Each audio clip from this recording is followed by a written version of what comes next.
Pero que eso nos deba llevar a pedir el cambio de la monarquía por la república, pues es ahí en el debate en el que yo estoy en desacuerdo. Ahí quiero llevar yo el debate, si ese empeoramiento de la monarquía realmente está conduciendo o está poniendo sobre la mesa incluso un cambio de régimen.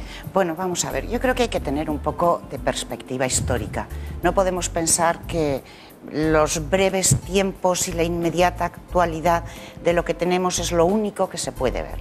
Yo creo que el hecho de que se abuchee a la familia real, entiéndaseme bien, es en realidad un síntoma de normalidad.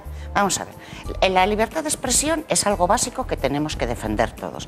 Cuando hablamos de que han abucheado a los reyes, pues si ha habido 400 personas en una puerta, han sido 15 o 20, una proporción, que tienen derechos. Yo creo que lo que nos está extrañando tanto es que venimos probablemente de una excesiva sacralización de lo que era la familia real, y eso nos hace sentirnos pues quizá más desconcertados o que nos parezca más novedad. Pero tú miras las distintas monarquías que hay en Europa, e incluso las más sólidas, todas han tenido sus años horribles. Yo me acuerdo, ahora la de Bélgica es la que va a abdicar, pero hace unos meses abdicó la reina holandesa. Su madre tuvo que abdicar también en mitad de un escándalo porque su marido estaba metido en aquella especie de cobros de la Lockheed, no sé qué. Es decir, hasta cierto punto que se abucheen a las instituciones es un síntoma de normalidad. Tenemos al otro lado del hilo telefónico a una persona que abucheó a los príncipes de Asturias. Koldo Méndez, Gabón. Gabón, ¿qué usted, bueno, abucheó a los príncipes de Asturias, como decía. ¿Qué consecuencias tuvo esa actuación para usted? Bueno, pues, la verdad es que el abucheo, no, yo lo que dije fue lo que pensaba en voz alta al paso del cortejo del Borboncito con la Leticia, y entonces, bueno, dije lo que pensaba, ibas a la República y caractericé a la monarquía pues de lo que es, de una monarquía impuesta por Franco, y las consecuencias que ha tenido para mí eso, pues bueno, en primer lugar sufrí un profundo rapapolvo de mi partido, que como se sabe es el Partido Socialista de Euskadi, Esquerra PSOE, y la sangre no llegó al río, y después pues la Fiscalía actuó de oficio en contra de mí porque decía que había agredido a unos erchañas, cosa que no tiene mucha lógica, porque desde luego yo no me voy a meter con unos ciudadanos que eran como armarios a pegarles, fue una cretinez, y me vi pues metido en un proceso judicial de demandas y tal, y yo sin embargo estuve 7 meses de baja con el brazo destrozado de lo que me habían hecho allí. Pasé un verdadero calvario en la comisaría de Deusto. Es más, me tuvieron que llevar a urgencias desde allí, y todo eso no fue considerado por la Fiscalía. Sin embargo, el Erchaña dice que le pegué, dice que fue al médico, dice que tenía un golpe, y me han acusado. Estoy ahora con una condena de 7 meses, si en 2 años cometo algún delito contra la autoridad, entro a cumplirlo, y una multa de 600 euros que tuve que pagar. Esas son las consecuencias. Dígame, señor Méndez, pero estrictamente por el tema de los abucheos o esa pitada, ¿ha tenido alguna consecuencia exactamente esa expresión que hizo usted? ¿O no? Hombre, las consecuencias fueron el intento de linchamiento que trataron de hacer conmigo, y desde todos los niveles. Es decir, sufrí un acoso, y paralelamente a ese intento de linchamiento, lo que sí hubo fue un clamor popular saludándome, felicitándome y diciéndome que había dicho en voz alta lo que miles de personas pensaban, millones de personas piensan en este país, y además había más ciudadanos allí que gritaban lo mismo que yo. Entonces, las consecuencias han tenido eso. Y claro, ¿cuál es el asunto? Es decir, aquí hay libertad de expresión para gritar ¡viva el rey! Es decir, para decir lo contrario no existe la libertad de expresión. Y además me gustaría, Juan Carlos, añadir una cuestión. Hoy es el 19 de julio.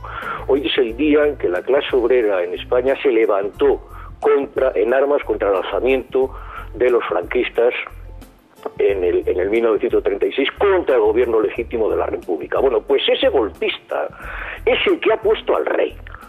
ese golpista, el Franco, es el que ha nombrado por decreto a un Borbón como rey de España sin que nadie votase, y es una patraña los que dicen que cuando se votó a la Constitución se votaba también a la corona.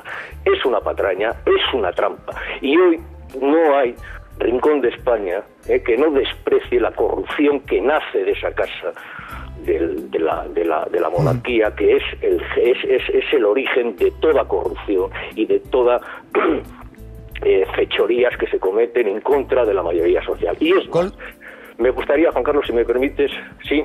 No, la verdad que iba a despedirte ya. Brevemente, lo que quieras añadir, porque tenemos que seguir con el debate.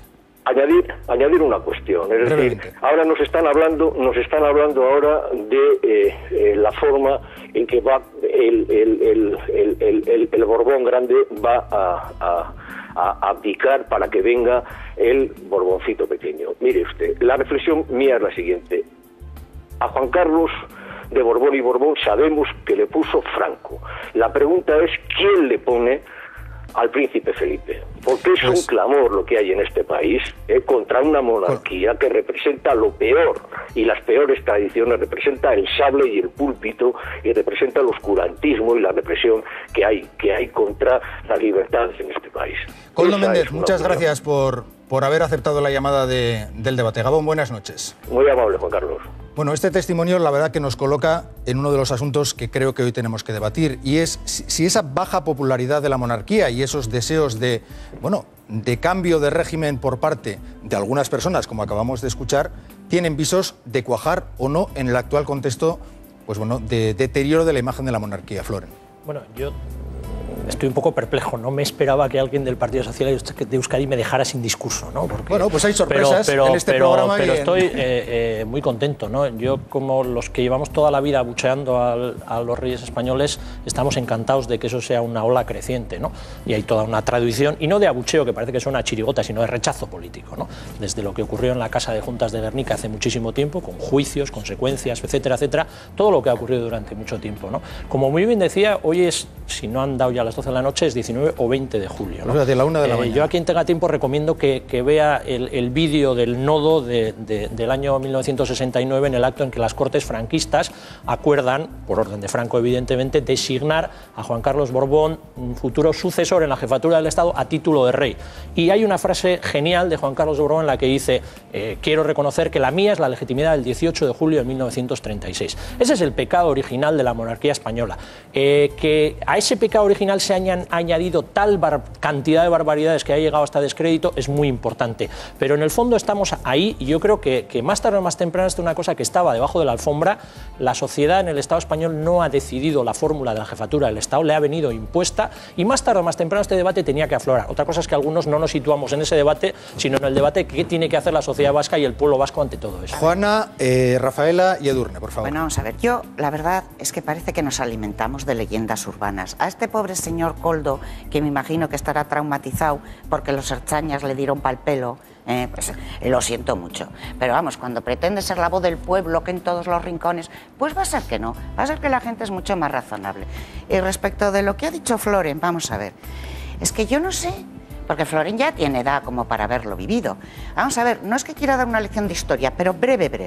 Juan Carlos sucede, el rey don Juan Carlos sucede a Franco, desde luego, con su legitimidad del 18 de julio, eso no lo puede negar nadie. Y entonces, ¿qué hace?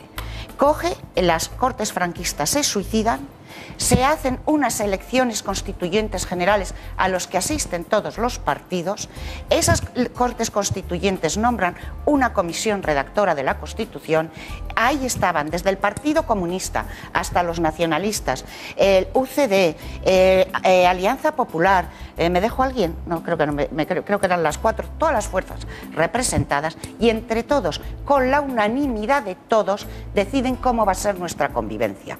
Y deciden que nuestra convivencia va a ser la de una monarquía parlamentaria.